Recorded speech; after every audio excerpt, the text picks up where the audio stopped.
माघ मास के कृष्ण पक्ष की एकादशी को षटतिला एकादशी कहते हैं।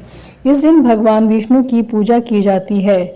इस दिन काले तिल और श्यामा गाय के दान का विशेष महत्व है।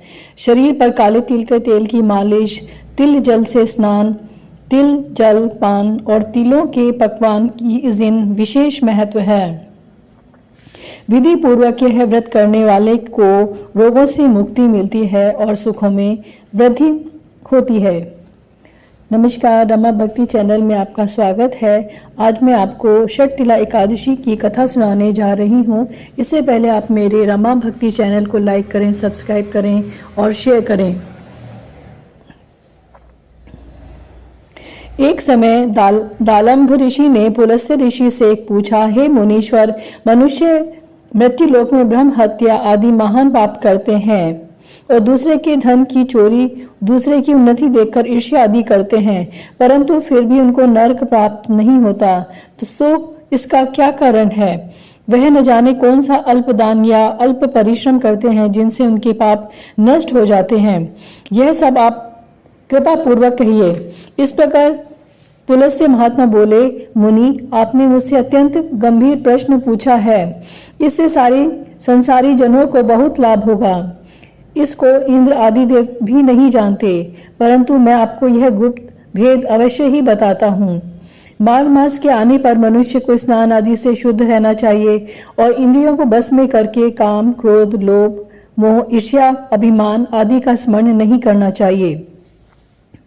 उसको हाथ पैर धोकर पुष्प, नक्षत्र में गोबर, कपास, तिल मिलाकर उपले बनानी चाहिए और उन कंडों से 108 बार हवन करें। यदि उस दिन मूल नक्षत्र हो, द्वादशी हो तो नियम से रहें। स्नान आदि नित्य क्रिया से शुद्ध होकर भगवान का पूजन कीर्तन करना चाहिए। एकादशी के दिन व्रत करें और रात्रि को जागरण तथा हवन करें। उसके दूसरे दिन धूप, दीप, नैवेद्य से भगवान की पूजा करें और खिचड़ी का भोग लगाकर भगवान को अर्पित करना चाहिए। उस दिन कृष्ण भगवान का पूजन करना चाहिए। उनको पेठा, नारियल, सीताफल या सुपारी सहित अर्घ्य देना चाहिए और फिर उनकी स्तुति करनी चाहिए। हे भगवान, आप अशरणों को शरण देने वाले हैं। आप संसार में डूबे हुए का उद्धार करने वाले हैं। हे पुंडरीक्ष, हे कमल नेत्रधारी, हे विश्व भगवान, हे जगत गुरु, आप लक्ष्मी जी सहित मेरे इस तुच्छ अर्घ्य को स्वीकार कीजिए। इसके पश्चात ब्राह्मण को तिल दान करना चाहिए। इस प्रकार मनुष्य जितने तिल का दान करता है वह उतने ही सहस्र वर्ष स्वर्ग में निवास करता है। एक तिल स्नान, दूसरा तिल का उपटन, तिलोदक और तिल का भोजन, तिल का दान, यह षटतिला कहलाती है। इसमें अनेक प्रकार के पाप हो जाते हैं। एक दिन नारद ऋषि बोले, हे भगवान, आपको नमस्कार है। इस षटतिला एकादशी को क्या पुण्य होता है और उनकी क्या कथा है, सो आप मुझे कृपा पूर्वक कहिए।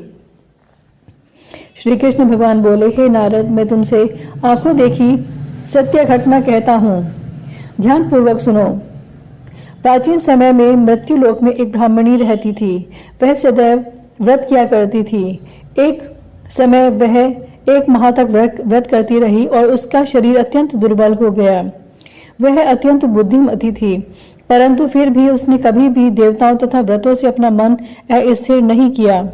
इस प्रकार मैंने सोचा कि ब्राह्मणी ने व्रत आदि से अपना शरीर शुद्ध कर लिया है और इसको वैष्णव लोक भी मिल जाएगा, परंतु इसने कभी अन्नदान नहीं किया। इससे इसकी तृप्ति होनी कठिन है। ऐसा सोचकर मैं मृत्युलोक में गया और उस ब्राह्मणी से अन्न मांगा। वह बोली, महाराज, आप यहाँ किस लिए आए हैं? मैंने कहा, मुझे भिक्षा चाहिए। इस पर उसने मुझे एक मिट्टी का पिंड दे दिया। मैं उसे लेकर स्वर्ग लौट आया। कुछ समय बीतने पर ब्राह्मणी भी शरीर त्याग कर स्वर्ग आई। मिट्टी पिंड के प्रभाव से उसे उस जगह एक आम वृक्ष सहित गृह मिला, परंतु उसने गृह की अन्य वस्तुओं से शून्य पाया। वह घबराई हुई मेरे पास आई और कहने लगी, हे भगवान, मैंने अनेक व्रत आदि से आपकी पूजा की है, परंतु फिर भी मेरा घर वस्तुओं से रहित है। इसका क्या कारण है? मैंने कहा, तुमने अपने गृह को जाओ और देव स्त्रियां तुम्हें देखने आएंगी। जब तुम उनसे छठ तिला एकादशी का पुण्य और विधि सुन लो तब ही वह द्वार खोलना। भगवान के ऐसे वचन सुनकर वह अपने घर को गई और जब देवेस्त्रियां आईं और द्वार खुलवाने लगीं तब वह ब्राह्मणी बोली कि यदि आप मुझे देखने आई हैं तो छठ तिला एकादशी का महात्म्य कहिए। उनमें से एक देवी स्त्री बोली, तो मैं कहती हूँ, सुनो। जब उसने छठ तिला एकादशी का महात्म्य सुना दिया तब उसने द्वार खोला। देव स्त्रियों ने उसको सब स्त्रियों से अलग पाया। उस ब्राह्मणी ने भी देव स्त्रियों के कहे अनुसार छठ तिला एकादशी का व्रत किया और उसके प्रभाव से उसका घर धन धान्य से भरपूर हो गया। अतः मनुष्य को मूर्खता त्याग कर छठ तिला एकादशी का व्रत करना चाहिए। इससे मनुष्य को जन्म जन्म में आरोग्यता प्राप्त हो जाती है और इस व्रत से मनुष्य के समस्त पाप दूर हो जाते हैं। इस प्रकार ये छठ तिला एकादशी की कथा समाप्त होती है और इस छठ तिला एकादशी समस्त घरों में सबके घर भरे धन धान्य से और इसी मनोकामना के साथ हम यह वाला आज का एपिसोड खत्म करते हैं। और कमेंट में जय श्री कृष्णा लिखना न भूलें। धन्यवाद।